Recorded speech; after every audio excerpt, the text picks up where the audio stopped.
अब जीत के मार्जिन की है कि कौन कितने बड़े मार्जिन से सीट निकालता है। भाई मैं एनडीए गठबंधन का सहयोगी हूँ, सिर्फ इसीलिए ही नहीं, पर चारों सीटों पर हम मॉनिटरिंग कर रहे हैं और चारों सीटों से एक बात क्लियर है कि हमारे प्रत्याशी चारों जगह जीत रहे हैं और कमोवेश यही माहौल पूरे देश भर का है। लगभग 102 सीटों के आसपास देश भर में भी मतदान चल रहा है, तो यही माहौल मोर और लेस देश भर में भी है। बट बिहार का मैं दावे के साथ मैं ज़रूर कह सकता हूँ कि 4 की 4 सीटें जीत रहे हैं और यहाँ से जो माहौल तैयार होगा वो आपको अगले 7 चरण में दिखाई देगा। और कारण भी है, जिस एकजुटता के साथ एनडीए के तमाम घटक दलों ने, हम लोगों ने मिलकर चुनाव प्रचार किया, तमाम एनडीए के गठबंधन के घटक दलों के वरिष्ठ नेताओं ने, खुद प्रधानमंत्री ने यहाँ पर सभाएं की हैं। ऐसे में आप मुझे बता दीजिए इंडिया अलायंस के कौन लोग आए? क्या उनके कांग्रेस का कोई बड़ा नेता आया क्या यहाँ पर? राहुल जी को तो अभी तक फुर्सत नहीं मिली आने की, पहले चरण का चुनाव हो गया, इनके वाम दलों के बड़े कोई नेता यहाँ पर नहीं आए, तो वो गंभीरता नहीं है। पहले चरण को लेकर कम से कम इंडिया अलायंस के घटक दलों में वो गंभीरता नहीं थी, और गंभीरता का अभाव और लापरवाही और जिस तरीके से हुड़दंग और दबंगई ये लोग दिखा रहे हैं चुनाव के दौरान, इसका पूरा का पूरा नुकसान इन लोगों को बिहार में 40 की 40 सीटों पर होने है कि चौंकाने वाला रिजल्ट आएगा। बिल्कुल चौंकाने वाला रिजल्ट आएगा, क्योंकि पिछली बार गठबंधन में 1 सीट ये लोग जीत लिए थे, इस बार वो भी हारेंगे, तो चौंकना इनके लिए स्वाभाविक है। चौंकेंगे ही चौंकेंगे। जब सभा में जिस तरीके से आपकी मां को लेकर अभद्र बातें बोली गई, कैसे देख रहे इसे? भाई पहली बात तो मेरे लिए ये सेंसिटिव मैटर है। मेरे परिवार के ऐसे लोगों को गाली दी जा रही है जो सार्वजनिक जीवन में भी नहीं है। बहरहाल इसका मतलब कतई ये नहीं है कि अगर कोई सार्वजनिक जीवन में हो तो आप उनके लिए आप गाली गलौज का इस्तेमाल कर सकते हैं, किसी के लिए भी नहीं, ना किसी नेता के लिए, ना किसी आम बिहारी के लिए, ना किसी देशवासी के लिए, ना ही किसी इंसान के लिए। सभ्य समाज में ऐसी अभद्र भाषा की कहीं कोई गुंजाइश नहीं है। मैं मानता हूँ मर्यादित शब्दों में रहकर आप कड़े से कड़ा विरोध भी आप दर्ज करा सकते हैं।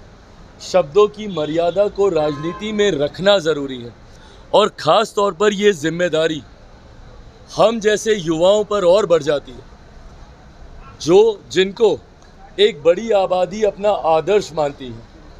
ऐसे में हम लोग का पब्लिक कंडक्ट, सार्वजनिक आचरण जो हम लोग का रहता है वो बहुत मायने रखता है, क्योंकि लोग उसको एज एन एग्जाम्पल लेते हैं कि नेता ये कर रहा है मैं भी ये करूँगा।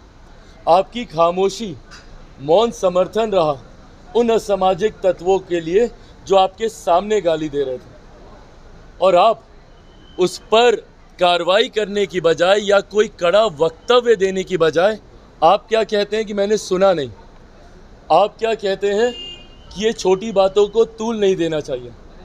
भाई खून खौलता है, और मुझे लगता है हर बेटे हर बेटी का खून खौलेगा अगर किसी के भी माँ को इस तरीके से गाली दी जाएगी।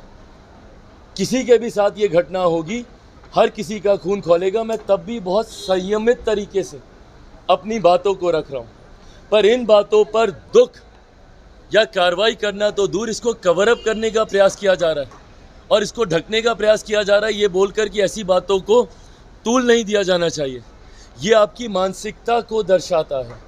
वही जंगल राज 90 के दशक का अब याद आने लग गया है, जिस वजह से हमारे प्रदेश से बड़े स्तर पर पलायन हुआ था।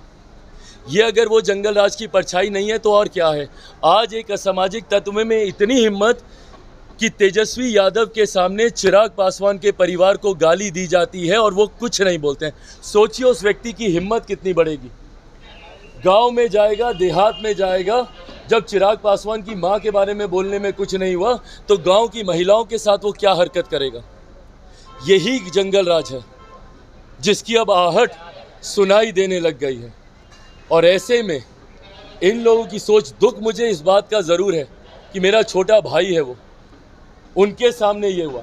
राबड़ी देवी जी मेरी माँ है, बात ख़त्म। यहाँ पर मेरे सामने अगर कोई उनके लिए कुछ कहता, मेरी बहन मीसा दी के लिए कुछ कहता, रोहिणी के लिए कुछ कहता, ये तो वो लोग हैं जो सार्वजनिक जीवन में हैं। उनके अलावा भी इनके परिवार या किसी भी बिहारी या किसी भी हिंदुस्तानी के लिए कोई कुछ इस तरीके की भाषा का इस्तेमाल करता, मैं वही मुंह तोड़ जवाब देता। हराकर जवाब देंगे? मैं कड़ी आपत्ति उस वक्त दर्ज करता और हराकर जवाब देने की भाई मुझे ज़रूरत नहीं है।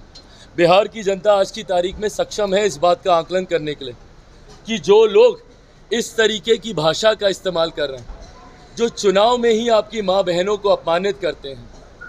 अभी नवरात्रि का त्यौहार बीता है, मातृशक्ति का पूजन हम लोगों ने किया है। मातृशक्ति, उस शक्ति की इन्होंने किस तरीके से इन्होंने उन्हीं का अपमान करने का काम किया। नवरात्रि के पहले दिन मछली लहराकर और नवरात्रि के आखिरी दिन मातृशक्ति को गाली दिलवाकर, ये इनके संस्कारों को दिखा रहा है, आरजेडी के कल्चर को दिखाता है।